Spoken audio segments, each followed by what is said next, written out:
Welcome to the Pier-Glass Poetry Panels.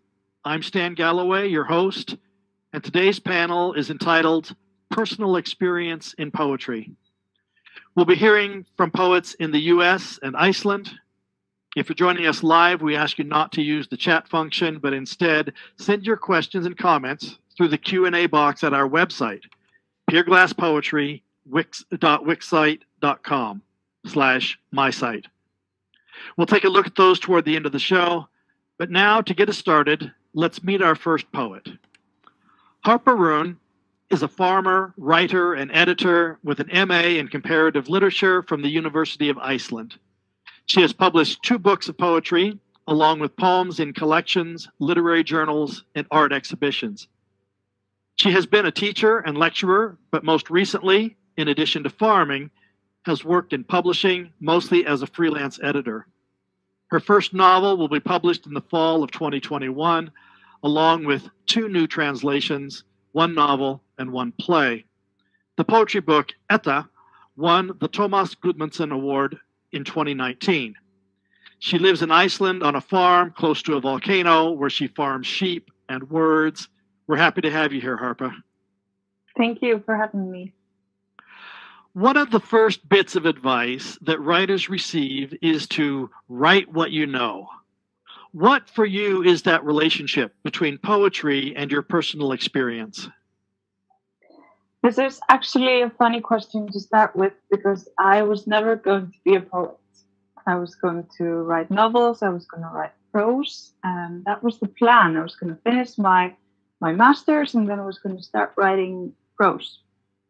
But the poetry book, Etta, that one just came to me through personal experience. So it just came so naturally. And I think that's the key to writing poetry is one great poet here in Iceland once said to me, we were talking about the form of the poem, should you rhyme, should you do this or that? And he said, it doesn't matter because a poem is always just a feeling.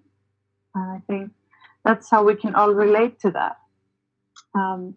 So the book that I'm going to read from and talk about today is very dear to me because the name is not only one of Iceland's most famous books of all times, the Etta, but it's also a woman's name, and 2 women really dear to me have that name.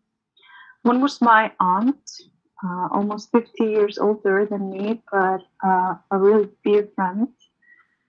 And on the years we spent together, and when I knew her the most, she went from being an adult to being a very fragile old lady. And when she was first going to a hospital and a nursing home, she was not really happy to go there. And I somehow started writing poetry about that feeling, watching her and sharing this with her. And she was kind of losing grip of the world, and she was so helpless in so many ways. And the people around her were kind of helpless too. And the second Etta is my niece, who at the time was 1 year old.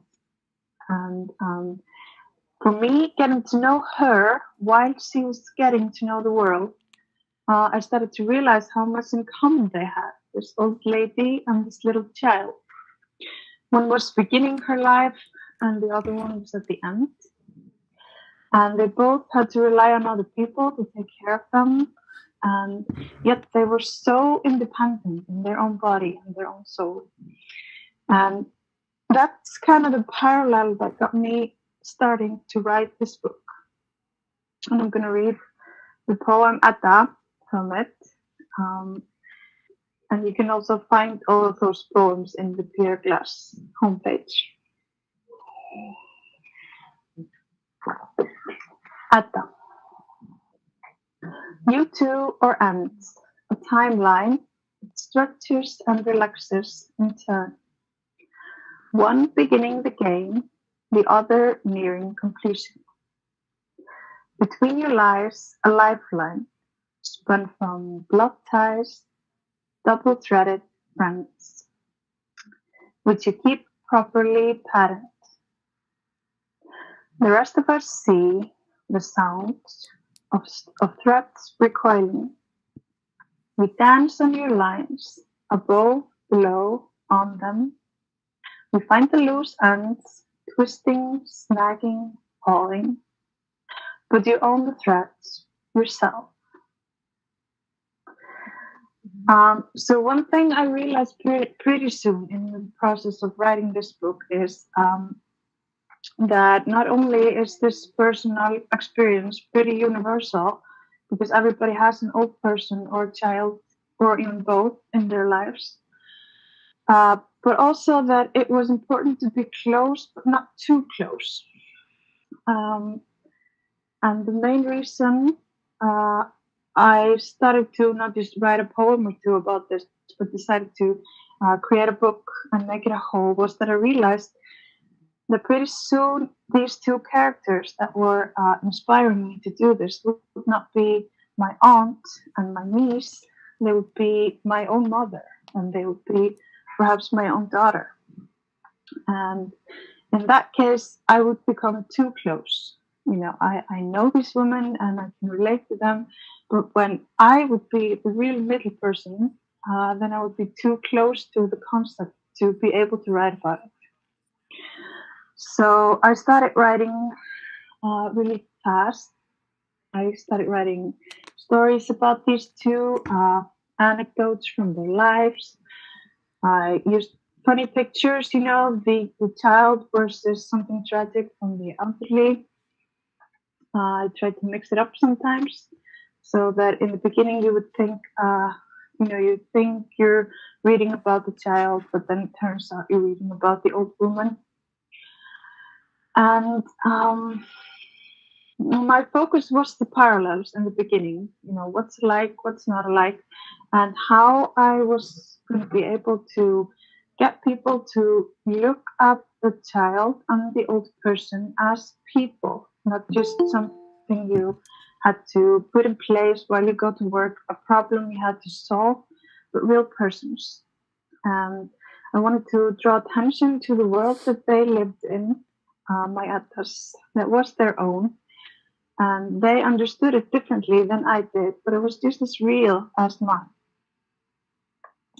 Now, in the first draft that I handed to my editor, this was more or less what was in it. The first comment that she gave me was, okay, I get it, and you have a good story here, but you say the same thing again and again, and I really need a place to rest. I need poems that give you time to rest from the thing you're trying to say. And I started off thinking, okay, but how can I do that? I have this really important message that I really need to share with people. And I don't want to give them a place to rest. I want to bring out my message. And then I thought about it again, and I realized this is not a way to get my message through at all, ever. So I started thinking about places to rest. And that came to me pretty soon, that nature is always the place to rest. It's the place to go to when you need to see things more clearly, you need to clear your head, get a new perspective. And this was kind of what I hoped would be the message of the book. I hoped it would give people a new perspective of something they knew. So I decided my resting places through the book would be nature. And this was springtime in Iceland, March, April-ish. And I just started off writing about what was going on in the nature around me. And the next poem I'm going to read is called Waterfall.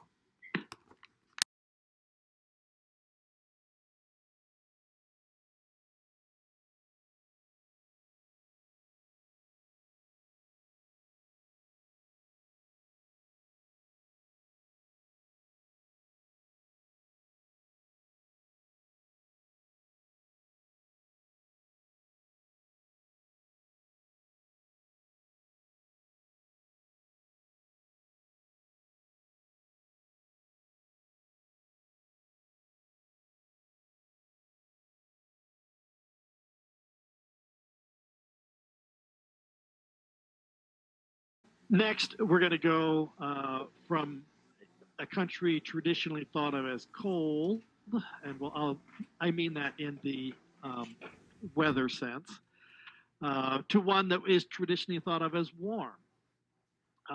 Paris Tate is the author of one poetry collection titled All the Words in Between. Her poetry can also be found in the anthology Maple Leaf Rag and journals such as Tilted House Review, the New Guard Review, and Infection House, a New Orleans-based online literary magazine that focuses on the COVID-19 pandemic and other events that define 2020.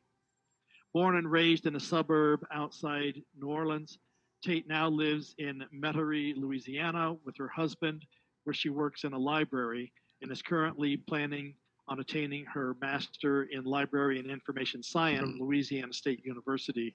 We're so happy you could join us today. All right. Thank you for having me. Thank you.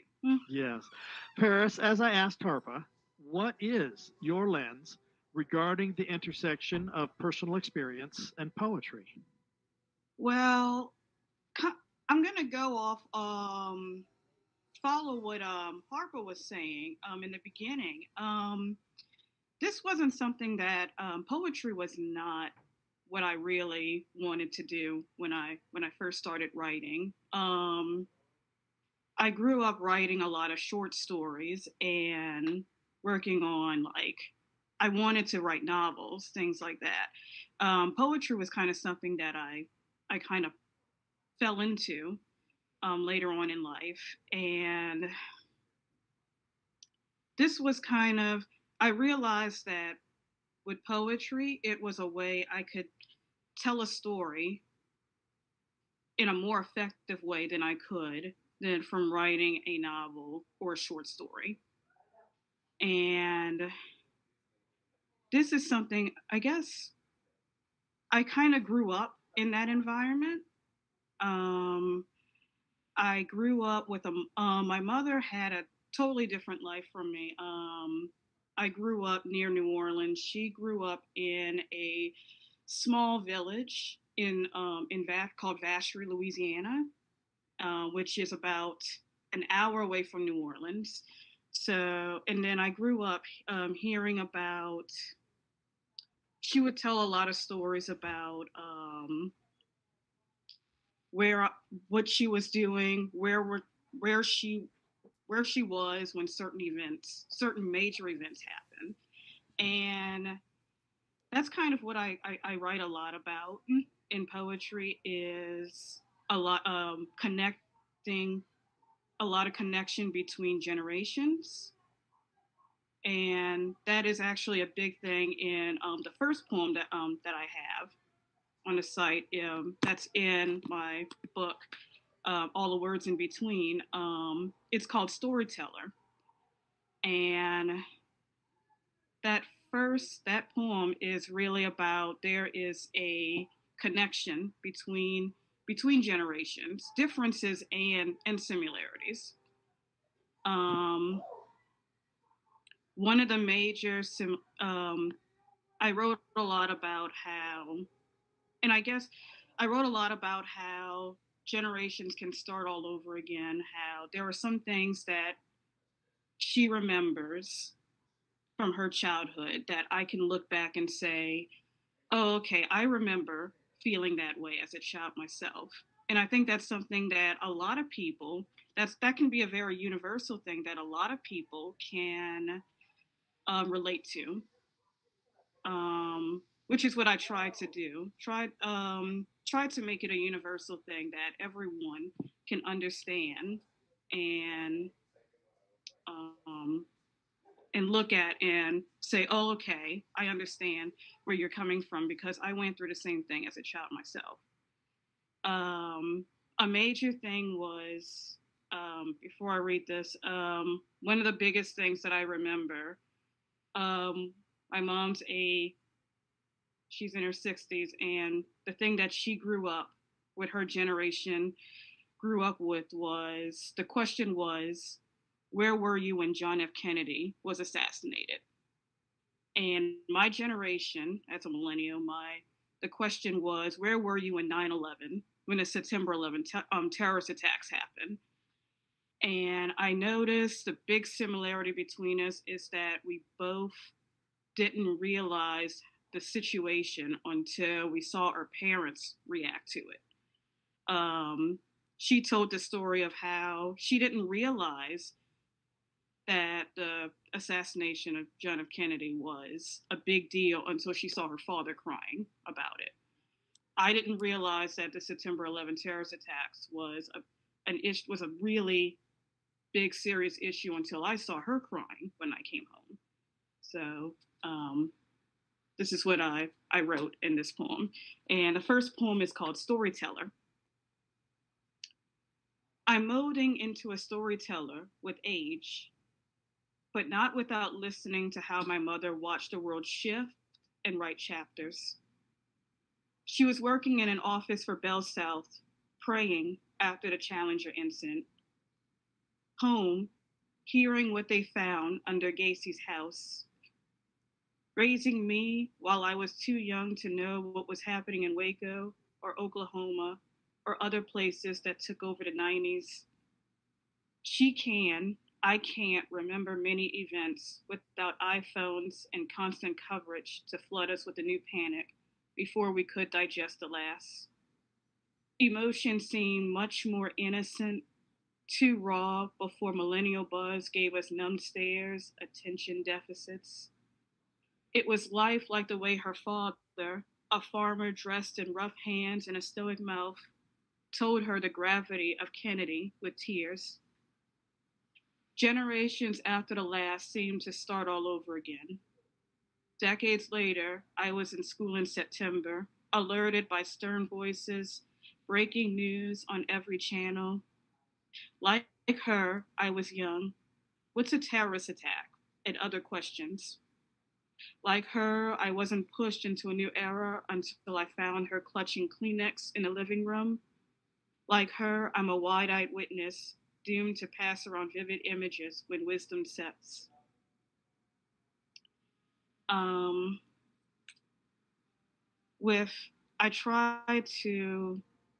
A big part of it is when I write, I try to make sure that, well, there's two things that I try to do. Working in a library has helped me to understand what they like. You see what people like to read about, and what they like to check out, and about their favorite authors and why they like to read. And they do it for two reasons. Either one, they find something that they can relate to, or two, they want to read to find a whole new perspective. And I try to do that with sometimes at once. In the next poem, I try to talk a lot about things that people can relate to from a regional, from my own background in Louisiana, and also what can be universal, what everyone can understand. I wrote this. This was published in the next poem. This was published in Infection House after the New Orleans shut down, when COVID-19 became a pandemic. A lot of writers started to meet online, and we started publishing our work online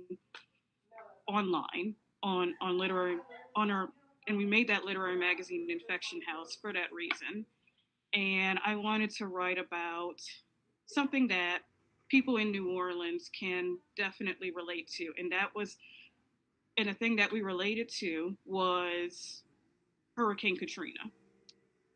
In 2005. I was 16 when that happened, and as a teen, you remember that, and other people who were young, who were teens or in their early 20s during that time, they also remember that, and there are certain things that they remember, like cleaning out the refrigerator when we came home, and different stories that we told in school afterwards. At the same time, the pandemic is now a universal experience that everyone around the world can talk about. And another thing that people can talk about is music, how music helps us. It can be therapy for us during hard times. So that was what I wrote about in the next poem. This one is called Music to Listen to with Your Significant Other During a Pandemic, Louisiana, 2020. Because we became lost teams of the storm, assigned to the refrigerator with garbage bags and bleach amid power outages and school closures after Hurricane Katrina, we learned to shrug early as the city went through its own awkward stage. We had to cancel date night plans again, but we fill a grocery basket with canned goods, Kleenex, the last bread on the shelf in silence. We talk about the smell of Lenten catfish in the back seat on the way to quarantine. Children of the 90s, we go there when we want to remember optimism. This is why, with a laptop between us, I reminisce to Britney Spears being my first CD, wipe the dust off the guitar in Tool's track one, listen to the first songs by Outkast, those one-hit wonders we neglect. I explain how closing time was a metaphor for parenthood. We shift to Starman and earlier decades when you confess to never watching Saturday Night Fever. We listen beyond the upbeat voice and semi-charmed life. Really pay attention. In the present tense, there's a band I went to see at a bar last weekend.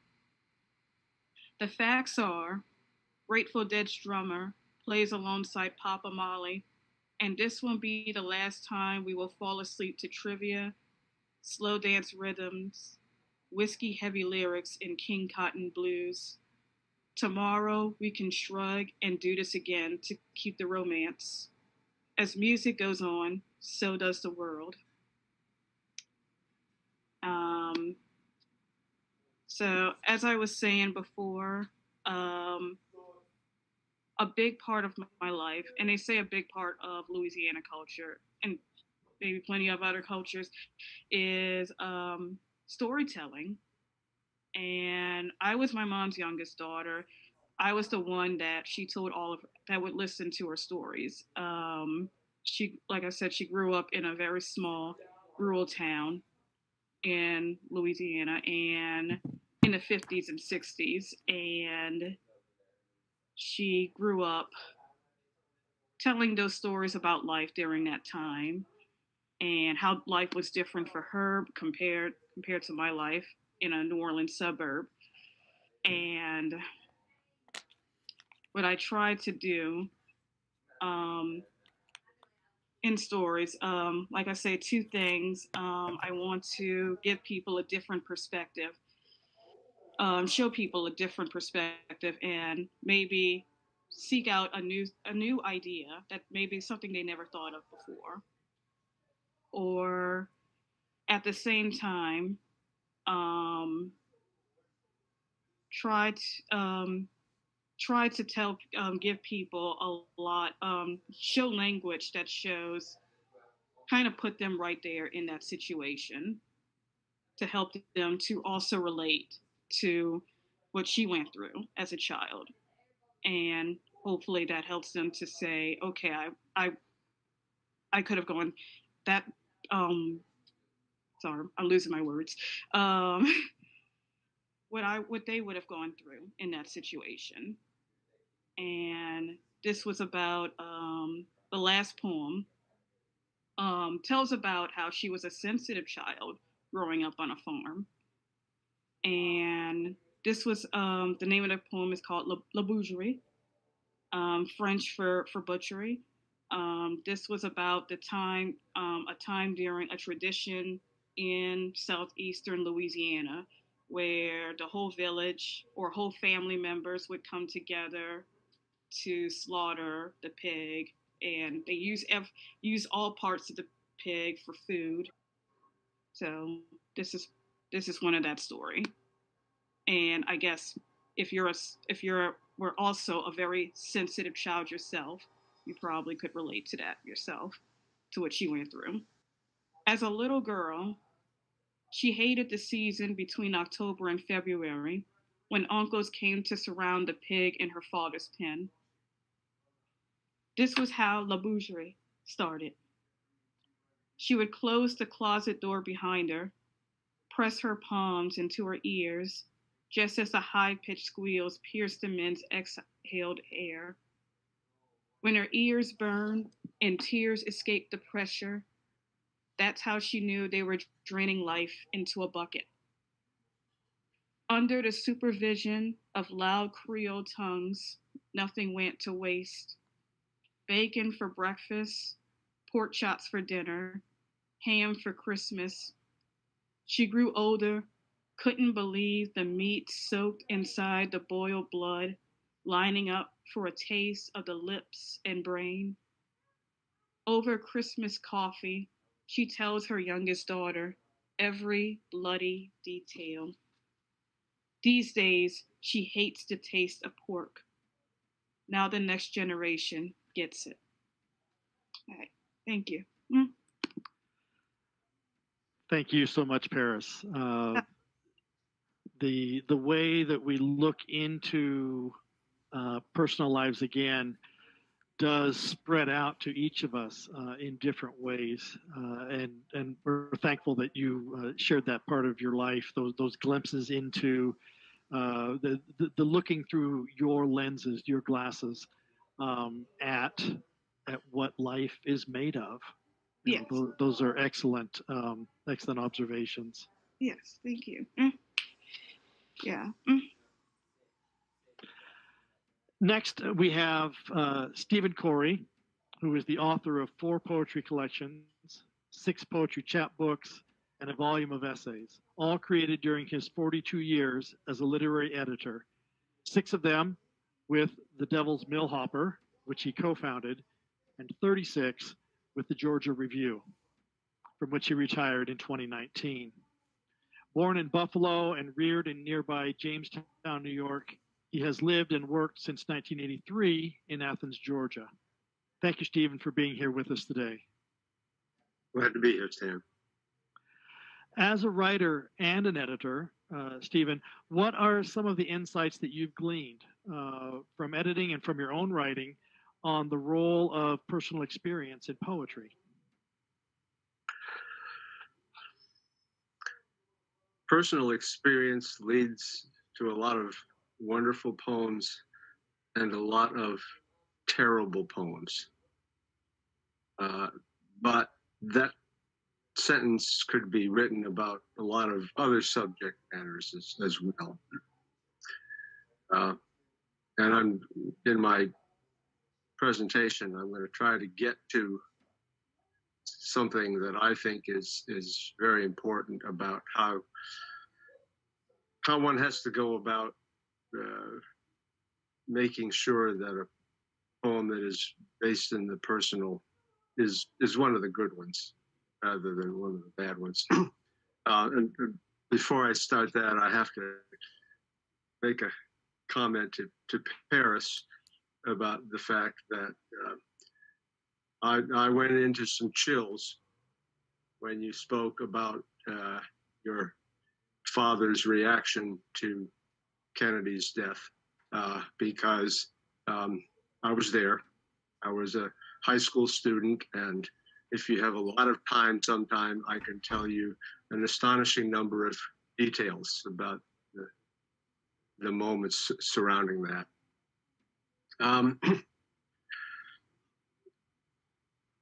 I've given a title to this little talk of mine, and I hope it will prove itself to be a useful one. I call it Getting Impersonal About the Personal. And I'm turning to speak to our audience here for a moment. In one sense, this modern and rather magical gathering today is, at least for me, both perfect and ridiculous for our assigned purpose, personal in poetry. I've been assured by my fearless leader, Professor Galloway, that some number of you being students and perhaps a few invited guests, are out there looking at and perhaps listening to me. On the other hand, I cannot see all of you. And even if you raise a question for me later on, I don't think that I'll get to hear your voice, because your question will be passed along to me from one of the technical assistants. I'm pretty sure these facts are much more odd to me than they are to you, or at least that most of you who are students, and are therefore likely to be, let's say, somewhere between 19 and 23 years old. When I was that age, and until a good while longer, there were no such things as computer and internet, to say nothing of cell phones and their various relatives. When I was an undergraduate student, the only way I could have seen your face was if you were in my presence, or if I had a photograph of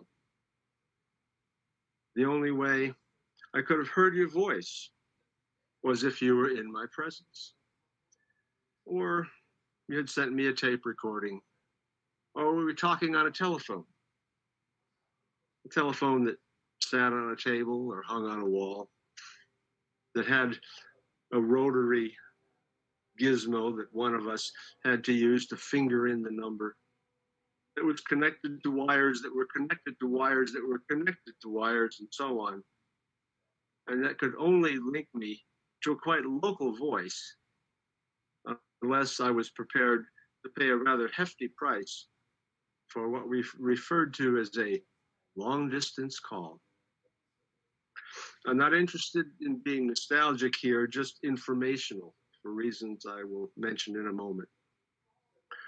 But several decades from now, you will have the occasion to ponder the who knows what that has come along to be part of your daily life, and to recall the quaint world of Zoom and Facebook and WhatsApp and whatever else is central to your communication in 2021. When I was 19 years old, which again, I'm assuming is an age a bit younger maybe than most of you now, I wrote the first things I consciously called poems. I had, of course, been hearing and then reading a great range of poems since I was not much more than a toddler, and I had enjoyed and even come to love many of them. However, until the second semester of my freshman year in college, poems were what somebody else wrote. Oh, yeah, I had written poems, that word in quotation marks here, on assignment, here and there throughout public school. But I also did a lot of sentence writing and arithmetic and spelling tests and memorization of dates then, as part of the education process that became second nature long before I was able to question the value of any of these parts. I did always enjoy reading, and of course, that reading included some poems. But like everything else, those poems were out there somewhere, not something I thought could come from me. But then, my high school girlfriend, who went to a different college, dumped me off. I was desperately miserable in a way I had never experienced, and desperate to win her back. something in me knew that our past communications, those letters, those long distance phone calls, would not be enough. I was a freshman who had had in high school 3 years of brilliant poetry and prose study with the world's greatest English teacher, Mr. Doverspite. And at my college, I was currently in the middle of the second of 2 required literature and composition courses. A high percentage of the poems to which I had been exposed seemed highly personal in nature, whether they had been written centuries ago or only years ago. And in my misery, I put together the 2 and 2 for rescuing love. Within some unrecalled amount of time, I guess it was anywhere from a few days to a couple of weeks, I mailed to my, as of the moment, ex-girlfriend, 3 brief poems, all of them urgent, tormented, symbolic, and by any measure other than that of my agitation of the moment, terrible. I no longer have copies of them, either because I didn't keep copies, they were handwritten, or because at some point I lost or threw the copies away that I did keep. I would not show you those poems if I did have them. Throughout the many centuries since writing was invented or created and preserved, the initial subject matter approached by nearly all poets has been the personal. The exploration of events, actions, thoughts, and emotions of the writer. The other crucial and perpetual subjects, I think, have been the gods, war, and the natural world, but my focus is not on those for today. But, I've italicized that word for emphasis, all the so-called personal poems from ancient times and from yesterday that have survived and are still read because their authors had reached the point in their writing lives where they understood and believed that the poem is more important than the poet. Even when, especially when, the subject appears to be the poet. That's my main point today, so I will repeat it. The poem is more important than the poet. Even when, especially when, the subject appears to be the poet. So the only thing that can make our poems stand out, make them worth keeping and sharing, involves the ways we make our poems. The thoughtfulness and the imaginativeness that we apply to the many elements and characteristics inherent to poetry, sound patterns, rhythms, imagery, metaphor, and so much else. I seriously doubt that if I had known this or thought this when I wrote those desperate poems to my former girlfriend, I would have won her back. But those poems cannot stand up for the poet in me because they were all about me when what they needed to be about was themselves. I'm going to read for you 2 brief poems of mine and then make a few further comments. The first is titled Poems of This Size.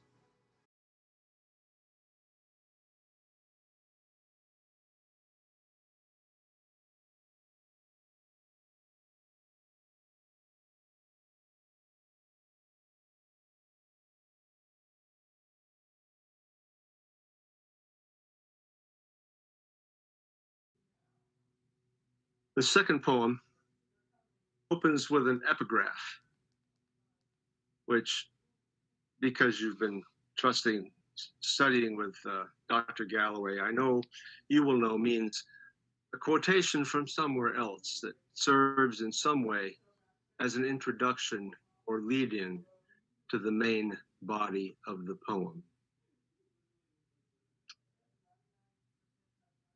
So this is Hearing with My Son, and this is the epigraph.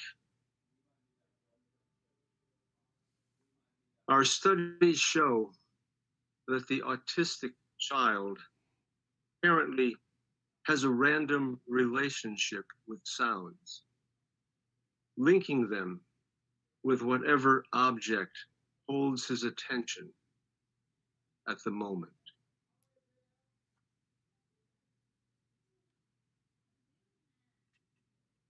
Crouched by his chair, my son hears my complaint from the wine glass, my praise from his own shoe.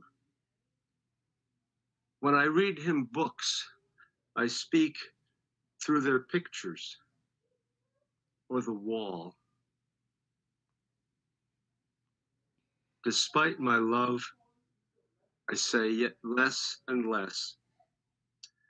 Even if he heard me in the trees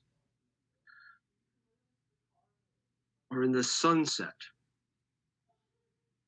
he would not listen.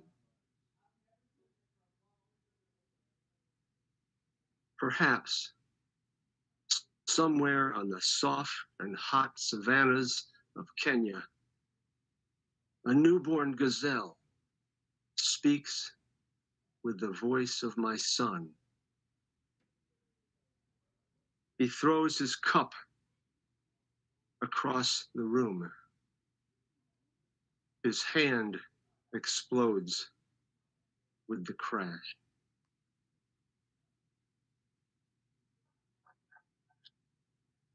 Now, because of our topic here today, I'm going to tell you something I would not usually tell anyone, unless that person had asked me a direct question about the source or sources of my inspiration for writing these poems. Brittany, are you able to come back to us and let us know where we are on questions? Yes, there were two that came in. One of them was for Stephen. I didn't know if you guys had already talked about that one yet.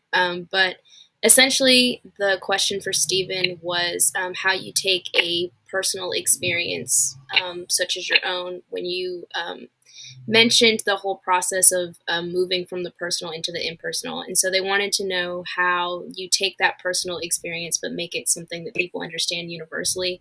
And I think that was kind of what I kind of came back when you guys were talking a little bit about that.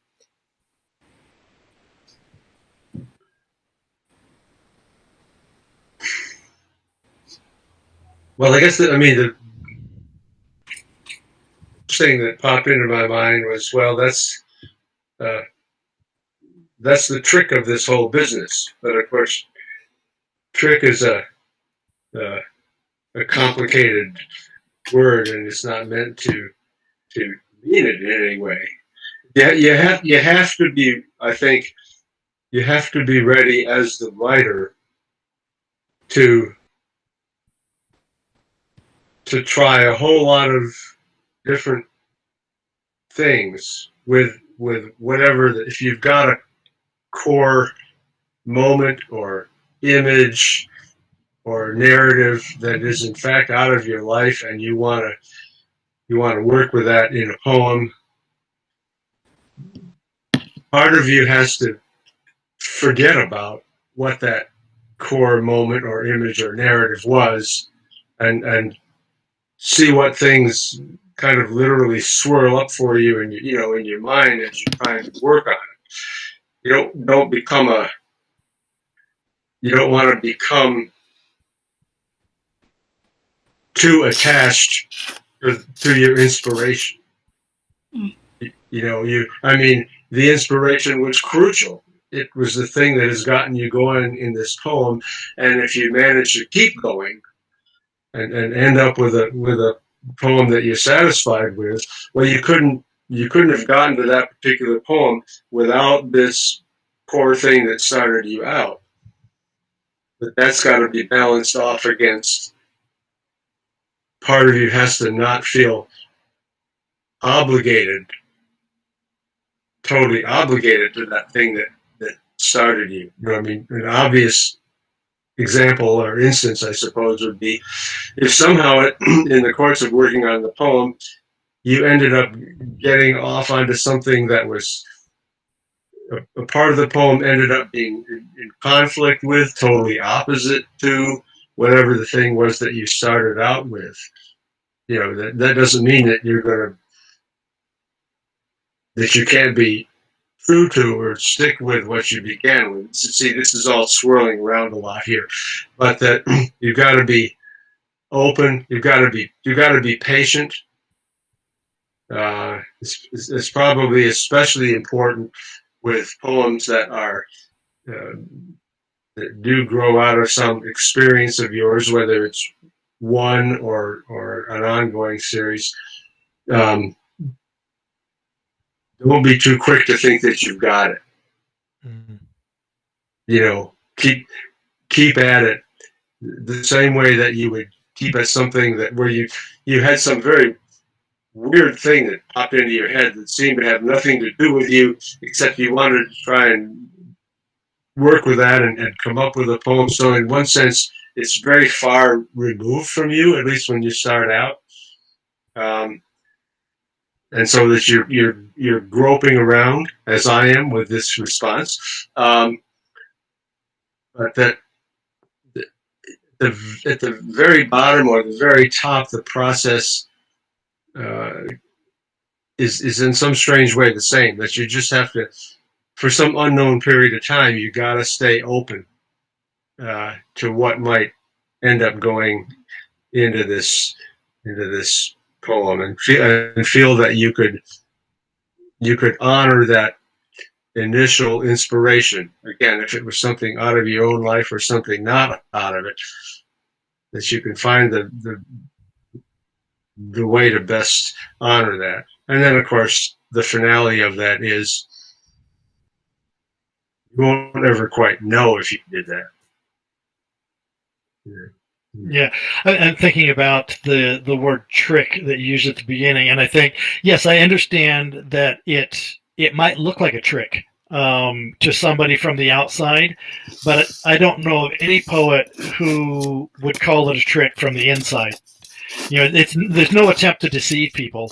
You know, through this, it's a trick in the same sense that you learn how to high jump or something like that. It's a matter of figuring out, you know, which muscle has to move where and at what moment, you know, and all of that. You know, in that kind of a trick, yes, that's exactly what it is, but not in the sense of I'm going to fool you into thinking something that isn't true.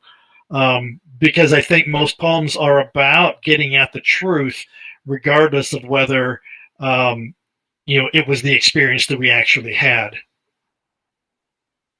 I like that. Yeah. Teach me the high jumping trick, will you? Right. Yeah. Okay, Brittany, we have one more. Yeah, and I think this is probably a good one to sum everything up. It was just any other small tidbits of advice that they might have for people that are just starting to write poetry.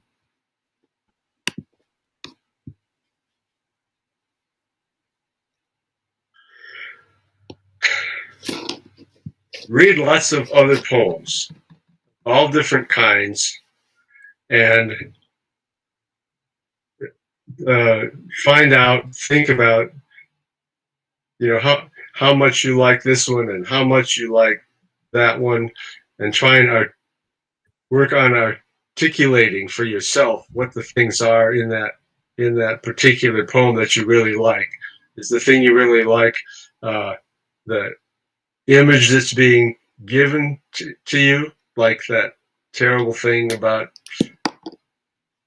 slaughter in Ferris's poem, if it's about the overall, the sound of it, the movement of it, if it's about the way the sounds change as the poem goes along, and it seems that the change in the sound of it fits in with whatever's being talked about. You know, analyze in the positive sense what it is that you love about it, and then see if it works for you to steal any of that, and turn it to your own needs and purposes, so that nobody comes to you and says, "Hey, didn't you steal that from?" No, that's not it. You know, I wrote a poem once upon a time, and I'm not going to identify this either. A poem whose first 4 words were stolen, in quotation marks, from a wonderful and very well-known poem whose first 4 words were exactly those. But I believed and still believe that by the time I got to the end of that poem, which I can't tell you how many words it had, but it had quite a few, and it had quite a few lines. You know, I didn't have to feel guilty about that theft, which helped me to get to, you know, to what I got to. So. Yeah, I would like to comment on that stealing subject, because we had a joke when I was in university that your friends are just there to steal from them. And I experienced this a lot as a writer, that you're always stealing stories, you're stealing words. And when I was writing Etta, I stole words from a fellow poet. We were at a reading, and she made a mistake in her reading. She was going to talk about how the sun sets, but accidentally said how the soul sets. And she just read this aloud, and oh no, I'm sorry, I meant when the sun sets. But I was like, oh, this is what I'm talking about. The soul setting, you know. And I wrote her afterwards that I'm gonna steal your words, but you weren't gonna say them, so this is okay, right? And she said yes. So that's a tip from what I would say, and what we talked about, getting your friends to read, getting just anybody to read, and someone ask people to be honest, because you don't want a reader that says, oh, this is good, yeah, this is great. You don't gain anything from that. The best reader is going to tell you that you're horrible, and he's probably going to be wrong about that, but that helps. And then I just want to sum up and end where I began, because a poem, whether you're writing it or reading it or whatever, it's always just a feeling. And we've all had feelings, good ones, bad ones, and you can always build from that. So I think this is what I use when I'm writing poetry. My feelings, feelings stolen from my friends, whatever. You can work with that. That's good. I remember this old, reasonably famous saw, and I can't remember who said it. I think it was some well-known poet, but I could be wrong. But it is, bad poets borrow, good poets steal. Make of that what you will. You can think on that for a while. Yeah, I think I'm gonna write that on my wall somewhere. Yes. I think going by what Stephen was saying, read a lot, and you're going to find what you can relate to and what you really like. And the point is, try to find work that try to write based on what you relate to, not necessarily trying to take what they're saying word for word or idea or the exact idea. another thing that I was thinking of, this is just from my experience. Kind of just write first, come up with the ideas later. Like what I would do, that's kind of what I did. I would just kind of write stories, and then later on, then I would get, as I'm writing, get the idea of what I was trying to say would come along later, and then I'd work around that. And I guess the final thing is, don't be afraid to make mistakes, or that it's not going to be perfect that first time around. Don't get discouraged. You're going to, it's revising and working things around it and fixing it. That's going to be part of the process. So, if it's not what you're trying to say the first time around, don't get discouraged or, upset about it. It's going to come when it needs, or sometimes it might surprise you and it might come out better than what you were trying to say. So, yeah, that would be my advice. Yeah, and practice makes perfect. And the first step is just writing it down, saying, "This is my poem." Yes. However bad it is. Yes, exactly. It'll work itself out. Yeah, or you can just throw it away. Stephen did that. Yeah. Or sometimes what I do, find one line that's even if it's all bad, it's not going to be all bad, because there's always going to be that one line or one idea out of it that you'll be like, this all sucks, but this one line is good. So, I can just put this somewhere. I'll throw the rest of it away, put it in somewhere else, and it works. The first book I published, I wrote 60 poems for it, and I think they picked 15. So well. Yes. All right, I'm going to indulge myself with this brief story because it involves a third poem that I was hoping to incorporate into my presentation, but it didn't work out that way. But I wrote, and also this ties into the fact that I was talking for a moment about epigraphs. Okay, and so this poem has a very brief epigraph to it, and then the attribution for the epigraph is the first good lines I ever wrote. And I was looking back into old stuff and bad stuff, and I found this not very good poem, but I was taken by this little 3-line bit of it. And so I held on to that and went on to another whole poem out of that. It was this strange experience. There's a piece of something of your own that was old as an epigraph to something something newer and better you were trying to make. But all sorts of chances for things. That's one of the advantages of having written for decades that you have.